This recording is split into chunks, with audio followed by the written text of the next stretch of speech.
అమ్మయ్యా మొత్తానికైతే ఎలక్షన్ల మూత బంద్ అయిందబ్బా. రూల్స్ ప్రకారం ఓట్లకు ముందే ఆపేయాలి కాబట్టి మాపటిలి 6 గంటలకు అంత గప్చుప్ అయిందన్నట్టు. హెడ్లైన్స్ చూస్తే గా వార్తలన్నీ చెప్పుకుందాం. ఒడిషా ఎలక్షన్ల ప్రచారం ఓటెయ్యాలే సోమారం.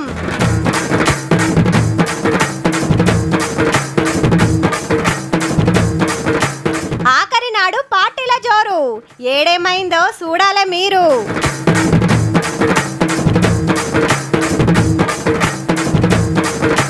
పల్లె బాట పట్టిన జనం కాలైతున్నది పట్నం.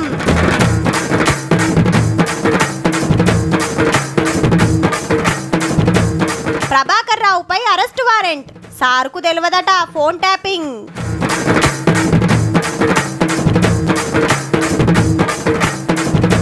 బీజేపీలోనే ఉన్నారట దొంగలు, బుగ్గులు పడరట పార్టీ లీడర్లు. Congress, BJP, BRS, BSP, MIM, CPM పార్టీల క్యాండిడేట్లే కాదు, ఆ పార్టీల అధ్యక్షులు, లీడర్లు, కార్యకర్తలు, అభిమానులు కాళ్లకు గిరికలు కట్టుకొని తిరిగిండ్రనుకో రాదుర్రి. గల్లీ లీడర్ల కాంచి ఢిల్లీ లీడర్ల దాకా మునుంబెట్టి ప్రచారం చేసిండ్రు మా పార్టీ గెలవాలంటే మా పార్టీ గెలవాలని.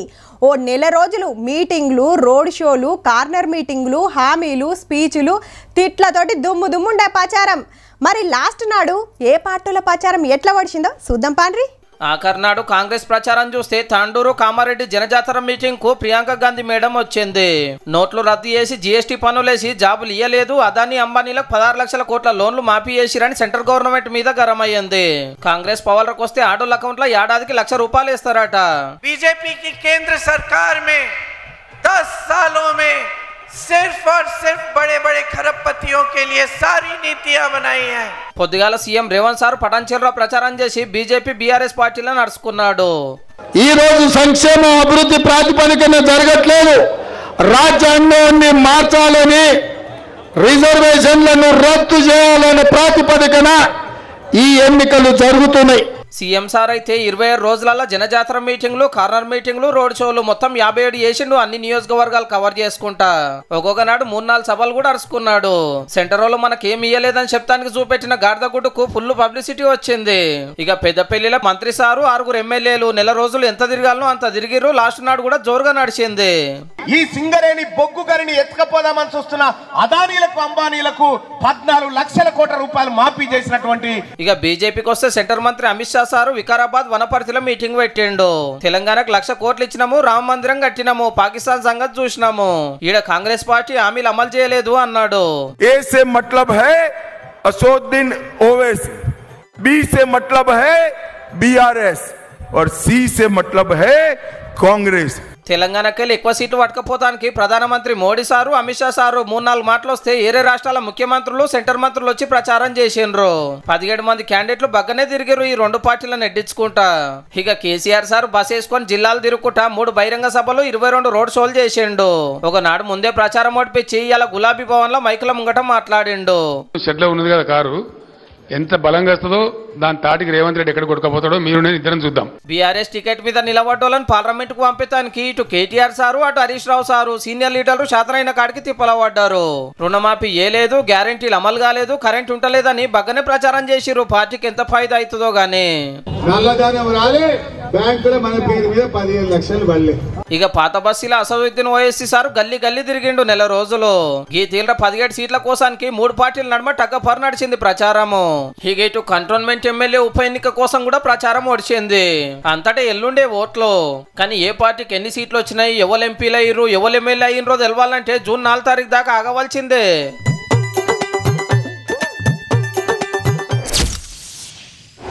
విజయవాడ హైవే చూస్తే సంక్రాంతికి పోతున్నట్టు, వరంగల్ రాస్తా చూస్తే మేడారం జాతరకు బయలుదేరినట్టు, కరీంనగర్ రోడ్డు చూస్తే దసరాకు పోతున్నట్టు, పాలమూరు సడకులు చూస్తే పండుగలకు పయనమైనట్టే ఉంది పో.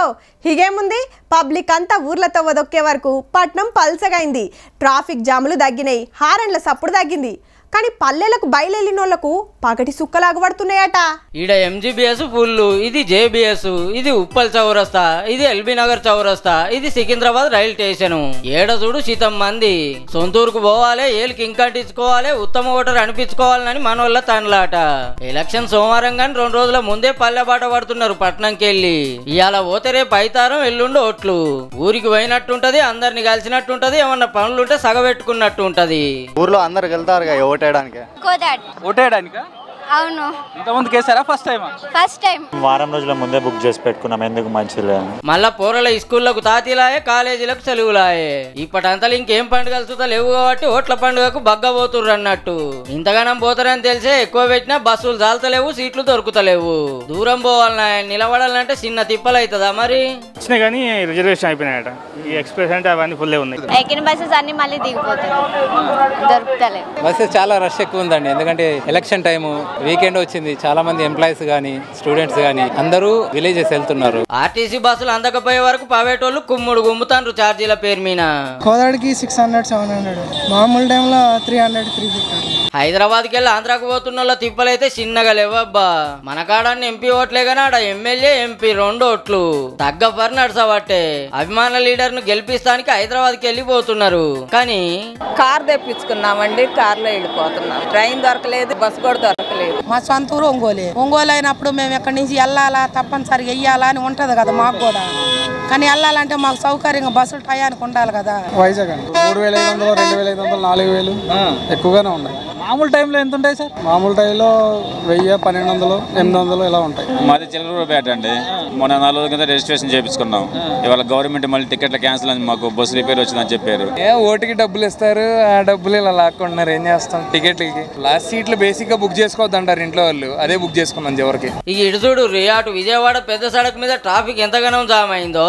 టోల్ గేట్ల కాడ సుతి ఇదే పరిస్థితి. ఇవాళనే గిట్లున్నదంటే రేపు ఇంకింత ఉంటది పక్క. కానీ ఓటక్కు వాడుకోవాలని ఇంత రిస్క్ తీసుకొని పోతున్నారంటే తారీఫ్ చేయాల్సిందే. వీళ్ళని చూసన్న పట్నపోలు జర సోయికొచ్చి ఇంటి పక్కకే ఉన్న పోలింగ్ సెంటర్లకు వచ్చి ఓటు వేస్తారో.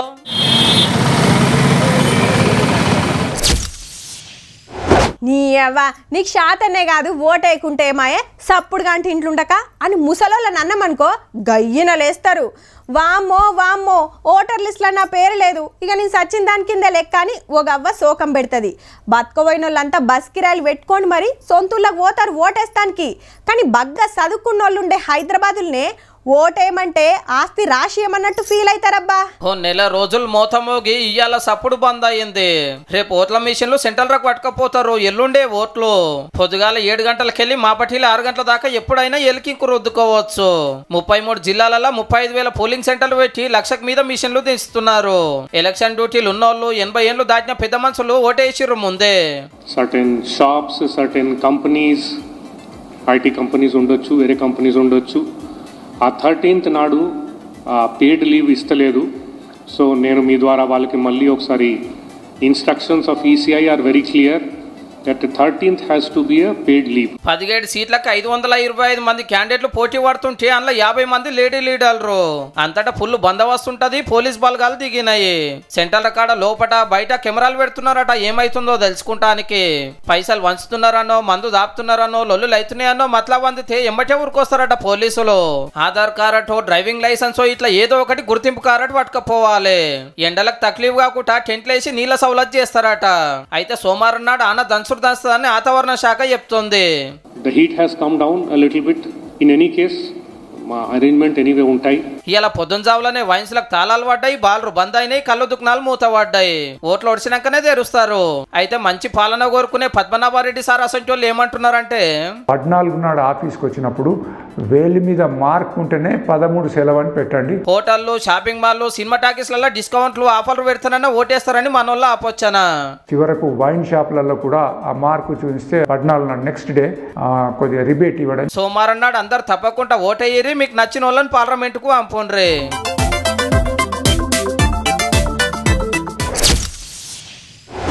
ఓటేస్తానికి నిమిషం పట్టది, కానీ అది 5 ఏండ్ల పవర్.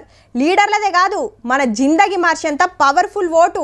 అందుకే నన్ను గెలిపిస్తే అది చేస్తా ఇది చేస్తా, మా పార్టీకి పవర్ ఇస్తే మీ బతుకులు బంగారం చేస్తాం, మీకు బాధలు లేకుండా చేస్తామని మస్తు గప్పాలు కొడతారు.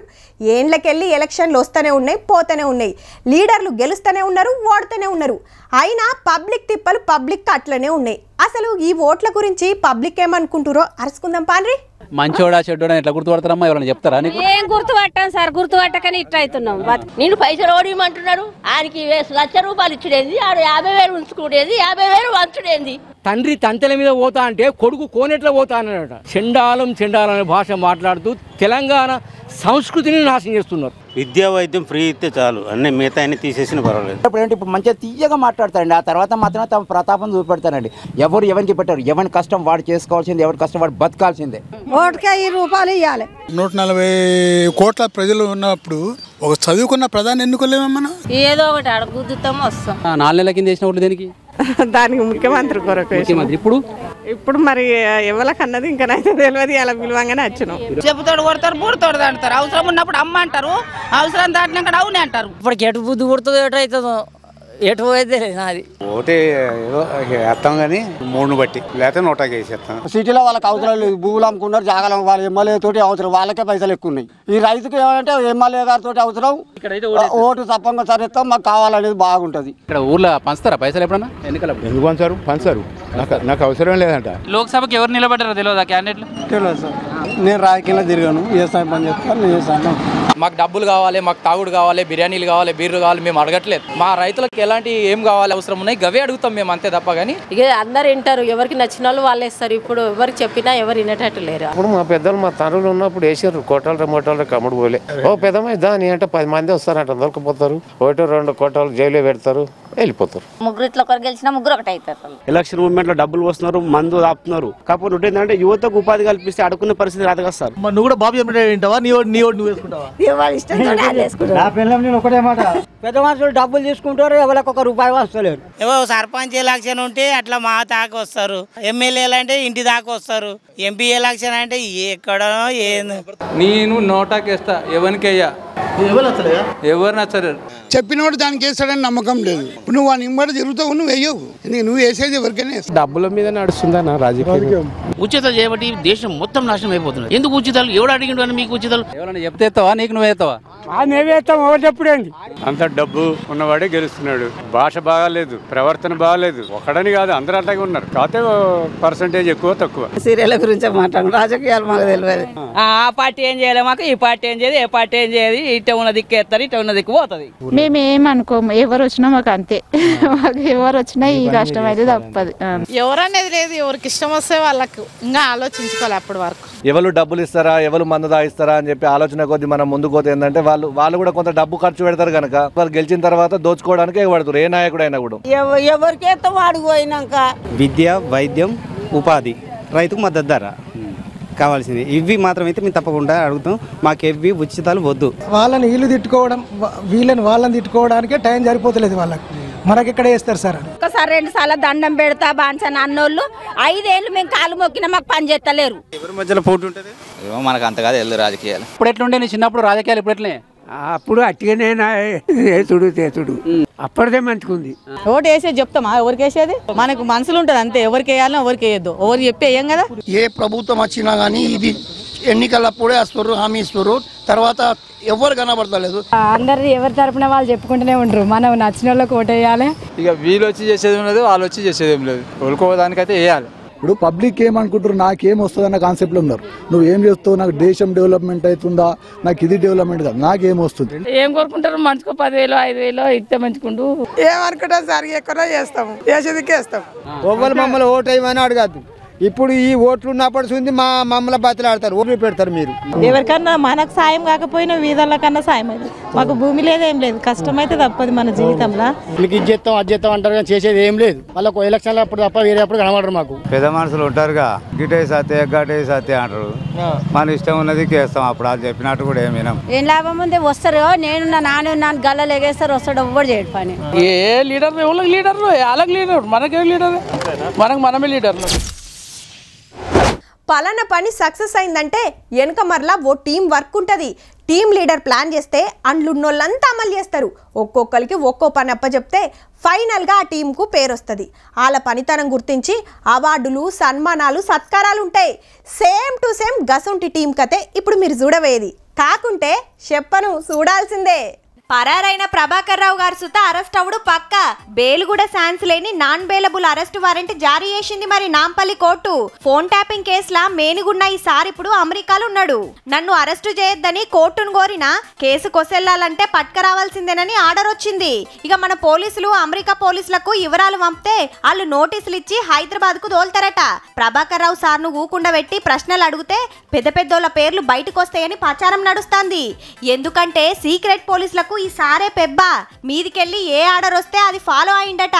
ఆల్రెడీ అరెస్ట్ అయిన రాధాకిషన్ రావు గారు, ప్రణీత్ రావు గారు, భుజంగరావు గారు, తిరుపతన్న గారు మొత్తం చెప్పిరట కేసీఆర్ సార్ కోసానికి, బీఆర్ఎస్ పార్టీ కోసానికే పనిచేసినామని. వీళ్ళందరికీ ప్రభాకర్ రావే బాస్. ఈసారి సుత గదే మాట చెప్పేనా అంటే కేసు కొత్త తవ్వదొక్కుడు ఖాయం. పెద్ద లీడర్లకు నోటీసులు, అరెస్టులు ఉంటాయంటుర్రు. గిసొంటి కేసుల గురించి బగ్గ తెలిసినోళ్ళు అప్పుడు రూల్స్ తప్పి రుబాబ్ చేసిండ్రు కాబట్టి ఇప్పుడు ఎవ్వరు లీడ్సే ముచ్చటే లేదని సర్కార్ సుత బిర్రు మీదనే ఉన్నది. ఇక ప్రభాకర్ రావు సార్ను ఎప్పుడు పట్టుకొస్తారో, కేసులా కొత్తగా ఇంకేమైతుందో గాని పోలీసులం ఒక పార్టీని గెలిపిస్తానికి రూల్స్ తప్పితే రేపు మా పని అవుతుందని గంత పెద్దోళ్ళు గింత చిన్న లాజిక్ ఎట్లా మరిచిండ్రో. డీసీపీ సార్, డీసీపీ టాస్క్ నీకు అర్థం తెలుసా? కానీ లేదు సార్, ఆయన రాష్ట్రంలో 100 మంది డీసీపీలు ఉంటారు. వాడు ఒక్కటి పేరు పట్టుకుని ఉన్నాడు. నాకు అర్థం కాదు. ముఖ్యమంత్రికి ఫోన్ ట్యాపింగ్ ఏమైనా సంబంధం ఉంటుందా? రాహుల్ ఇంత పెద్ద సీనియర్ లీడర్ ఏ మాటకా మాటబ్బా, అది నిజమో అబద్ధమో, అయ్యేదెంతో కాందెంతో గాని కేసీఆర్ సార్ మాట్లాడుతుంటే నమ్మాలనిపిస్తుంది. అంత నమ్మికతోటి అంత ముద్దుగా చెప్తాడు. మళ్ళా అదే ముచ్చట 4 వద్దులకు సప్పుడే ఉండదు. మరి ఇదేమైతుందో. సీఎం సీట్లకెళ్ళి దిగిన కాంచెల్లి పెద్ద సార్కు అస్సలు మనసులో పడతలేనట్టుంది. 10 ఏళ్ళు పవాలు ఉండే వరకు 5 నెలలు కూడా ప్రతిపక్షం లీడర్ ఉండలేకపోతున్నట్టున్నాడు. గేమ్ వచ్చేది ఎట్లా చెప్తున్నాము అంటారా? ఇనుండ్రి మరి. మా పార్టీలో ఉన్న ముఖ్యులను కాంగ్రెస్ పార్టీలో ఉన్నటువంటి ఒక వర్గం అంతా కన్సల్ట్ చేస్తా ఉన్నారు. కన్సల్ట్ చేయడంగా స్పష్టంగా చెప్తున్నారు సంఖ్యతో సహా. అన్న మేము 26 నుంచి 33 మంది ఎమ్మెల్యేలు రెడీగా ఉన్నాము, మేము కలుస్తాము, ఇద్దరం కలిసి గవర్నమెంట్ ఫామ్ చేద్దామని చెప్తున్నారు. ఇన్నారుల్లో కాంగ్రెస్ లకెళ్ళో గుంపు గులాబీ పార్టీలకు గుసాయించి వాళ్ళు ఇల్లు కలిసి సర్కార్లకు వద్దామని చూస్తురాట. కానీ కాళ్ళకెళ్ళి 3 ఎమ్మెల్యేలు కాంగ్రెస్ కండువాలు కప్పుకున్నారు. 5 సిట్టింగ్ ఎంపీలు చంపయ్యారు. రేపు ఓట్లు అయిపోయినాక ఇంకింత మంది పోతారని ప్రచారం నడుస్తుంటే కేసీఆర్ సార్ ఏమో కాంగ్రెస్ లకెళ్ళి మా పార్టీలకు వస్తారు అనవట్టే. గిట్లా చెప్పుకుంటానన్నా ఈ ఎలక్షన్లో 4 ఓట్లు పడతాయేమో అని ఆలోచన కావచ్చు.